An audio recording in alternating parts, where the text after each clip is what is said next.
Masuk ke poin kedua, yaitu strategi pengembangan produk di era digital.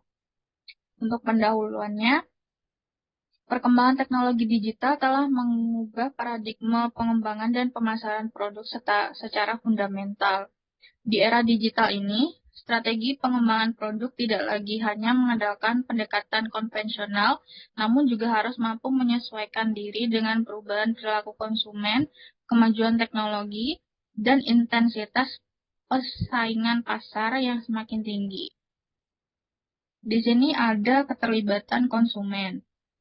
Salah satu aspek kunci dari strategi pengembangan produk di era digital adalah keterlibatan konsumen. Dengan adanya platform digital seperti media sosial, forum online, dan survei online, perusahaan memiliki kesempatan untuk berinteraksi langsung dengan konsumen mereka. Dan interaksi ini memiliki tujuan untuk memahami lebih dalam kebutuhan, preferensi, dan harapan konsumen terhadap produk mereka. Yang kedua ada penggunaan teknologi digital. Nah, penggunaan teknologi digital ini seperti kecerdasan buatan atau AI dan analisis data dan Internet of Things atau IoT. Aspek ini menjadi landasan penting dalam strategi pengembangan produk di era digital. AI misalnya dapat digunakan untuk menganalisis data konsumen secara mendalam dan meramalkan tren pasar yang akan datang.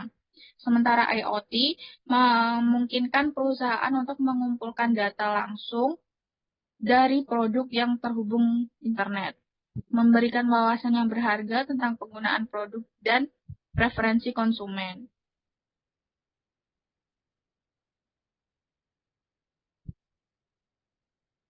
Selanjutnya ada personalisasi produk, di mana teknologi digital itu memungkinkan perusahaan untuk menyediakan produk yang lebih personalisasi dan disesuaikan dengan preferensi individu konsumen.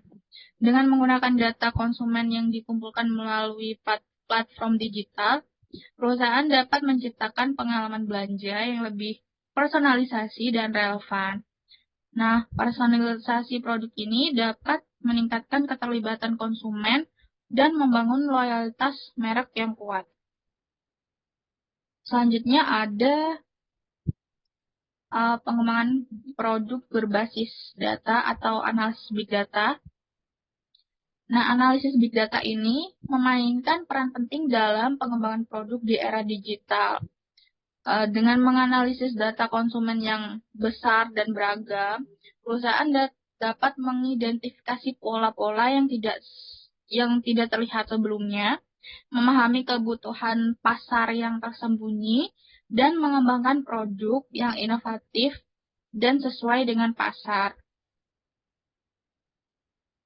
Lalu ada inovasi berkelanjutan.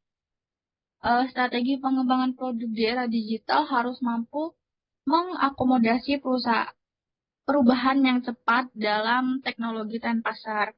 Perusahaan harus memiliki kemampuan untuk berinovasi secara berkelanjutan, mengadaptasi produk mereka dengan cepat untuk memenuhi perubahan kebutuhan konsumen dan persaingan pasar.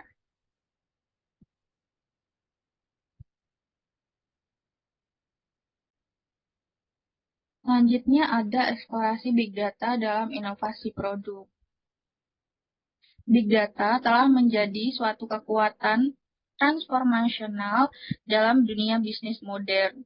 Dengan kemampuannya untuk mengumpulkan, menganalisis, dan mengurai data dalam skala besar dan beragam, big data memberikan peluang yang tak ternilai bagi perusahaan untuk memahami pasar, konsumen, dan tren yang mengarah pada inovasi produk yang lebih baik.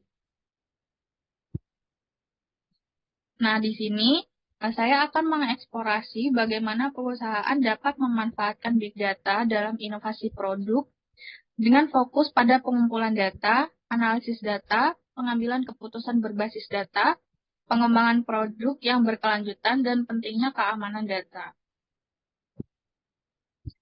Nah, yang pertama ada pengumpulan data. Langkah awal dalam eksplorasi Big Data adalah pengumpulan data yang luas dan beragam. Data-data ini dapat berasal dari berbagai sumber, termasuk transaksi penjualan, interaksi online, survei, dan sensor IoT. Menurut Kotler dan Keller, data yang diperoleh dari berbagai sumber ini adalah bahan mentah yang berharga bagi perusahaan untuk mendapatkan wawasan mendalam tentang preferensi konsumen dan dinamika pasar. Yang kedua ada analisis data. Setelah data terkumpul, langkah selanjutnya adalah menganalisis data untuk mengidentifikasi pola-pola dan tren yang muncul. Nah, analisis data ini dapat dilakukan menggunakan berbagai teknik statistik dan algoritma machine learning. Sesuai dengan teori yang dijelaskan oleh Porter, dengan cara ini perusahaan dapat memahami preferensi konsumen dengan lebih baik dan merespon secara efektif terhadap perubahan pasar. Yang ketiga ada pengambilan keputusan berbasis data. Hasil dari analisis data dapat digunakan untuk mendukung pengambilan keputusan yang lebih baik dalam pengembangan produk. Di sini dapat digarisbawahi pentingnya keputusan berbasis data dalam mengarahkan upaya inovasi produk. Dengan memahami kebutuhan konsumen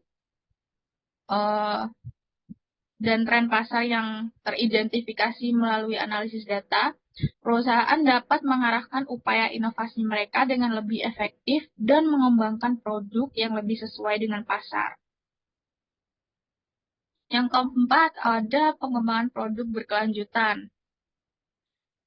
Nah, untuk eksplorasi Big Data ini memungkinkan perusahaan untuk berinovasi secara berkelanjutan dengan mengidentifikasi peluang baru dan mengantisipasi perubahan pasar.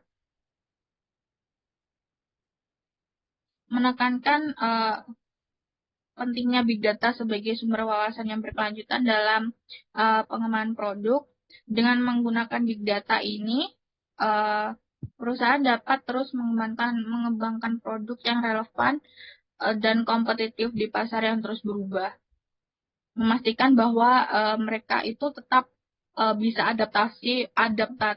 adaptif dan responsif terhadap dinamika pasar. Dan yang terakhir ada pengamanan data, di mana keamanan dan privasi ini melindungi data konsumen dan mematuhi regulasi.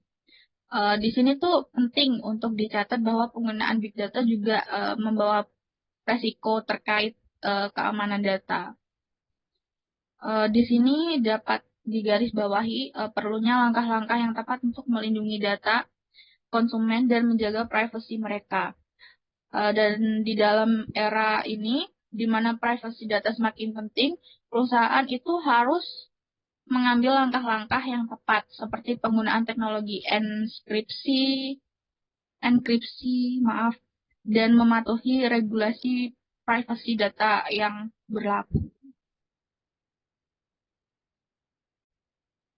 Selanjutnya, untuk yang terakhir masuk ke kesimpulan dan saran. Dari apa yang saya presentasikan tadi dapat disimpulkan bahwa pentingnya strategi itu